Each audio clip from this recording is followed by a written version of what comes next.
Hi, my name is Luvuyo Zigana. I work for the National Department of Water and Sanitation, which has recently been reconfigured to the Department of Human Settlement, Water and Sanitation. I work as a Chief Development Expert responsible for policy research, development, and coordination.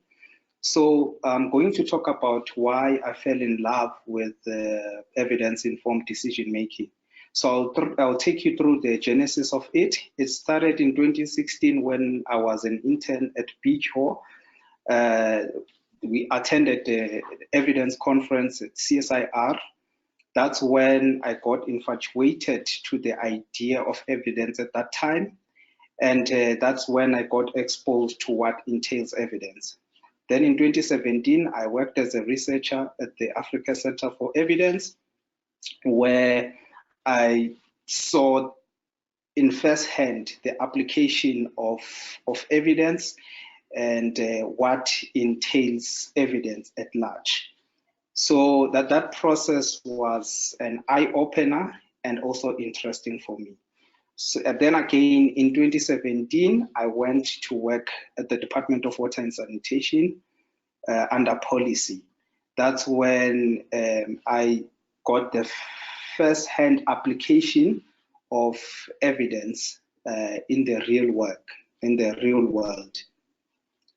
However, getting exposed to other policymakers, I've realized that the understanding and the comprehension of the idea of evidence-informed decision-making was so diverse. Others, they already knew the idea of evidence decision-making or evidence-informed decision or evidence-based policy-making.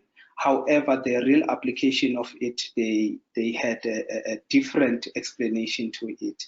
So when you ask different policymakers what entails evidence, they would normally say any research entails evidence. That's how their policy, that's how they draft their policies.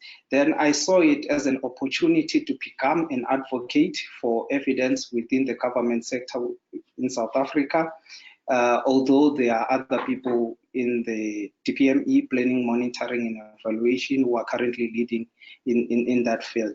So as an advocate and young advocate in this new paradigm, my job is to actually conscientize other policymakers of on how evidence is gathered, how is it synthesized, and how it can inform policy. So I'm trying to make the policy environment more interesting. So what's interesting about being an evidence-informed decision maker is that we tend to be different from other policymakers who are driving the idea of populism. So on our side, we draft policies that are informed by evidence, not policy that support a particular populism or popular narrative.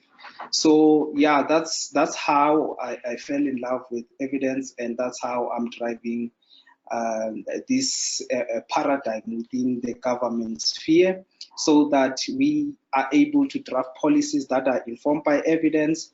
And if policies are informed by evidence, they are easy to be implemented. South Africa has been hailed internationally for having good policies.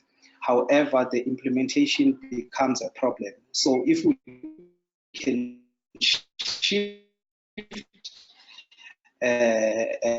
from the previous policy formulation processes to the more informed process, then we'll be able to implement our policies. Then we can have a good outcome or good impact to the masses of who will benefit from the policies that we are drafting. So yeah, I thank you.